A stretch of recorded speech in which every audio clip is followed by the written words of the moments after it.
قرآن میں ایک آیت ہے جس میں اللہ تعالیٰ کہتا ہے کہ جب ان سے کہا جاتا ہے الرحمن کو سجدہ کرو تو کہتے ہیں کون الرحمن، بھلا تم جس کو کہو اس کو سجدہ کریں۔ تو بھلے قریش کے لوگ نہ جانتے ہوں یا نہ جاننے کا بہانہ کرتے ہوں، لیکن ہمارے ہندوستان میں ایک بڑا گروہ ایسا ہے جو الرحمن کو جانتا ہے۔ کیا آپ نے کبھی مندر دیکھے ہیں؟ بہت سارے بودھ، جین اور ہندو مندروں میں ایک امپورٹنٹ حصہ ہوتا ہے جس کو گربھ گرہ کہتے ہیں۔ یہ سب سے اندر کا حصہ ہوتا ہے، جی ہاں، گربھ، ماں کی کوکھ۔ یعنی کہ اس جگہ جا کے جو منی ہوتے ہیں، جو سینٹس ہوتے ہیں، وہ دھیان لگاتے ہیں، میڈیٹیٹ کرتے ہیں اور اس پرماتما سے کانٹیکٹ بنانے کی کوشش کرتے ہیں، خاموشی کے ساتھ، نہ بولتے ہیں نہ سنتے ہیں، صرف دھیان لگاتے ہیں اور کچھ منتر کا اچارن کرتے ہیں۔ کیا یہ کنسیپٹ کافی سملر نہیں ہے؟ اور یہ بہت ہزاروں سالوں سے کرتے آ رہے ہیں۔ وہ الگ بات ہے کہ بعد میں آ کے اس گربھ گرہ میں مورتیاں رکھی جانے لگیں، خیر ہم اس پہ بات نہیں کرتے۔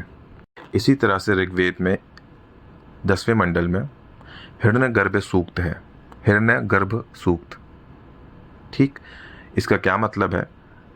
اگر آپ اسے ویکیپیڈیا پہ چیک کریں گے معذرت کے ساتھ، تو اس میں لکھا ہوگا کہ ہرنیہ گربھ is considered as initial source of creation and illuminated womb، پرکاش، سپریم سول واز پریزنٹ، یعنی کہ یہ فرسٹ کریشن ہے، یا بالکل کریشن کا انیشیشن کیسے ہوا، اس کو ہرنیہ گربھ کہتے ہیں۔ اس بارے میں تھوڑی سی ڈیٹیل آئیے ایک جانکار سے لیتے ہیں۔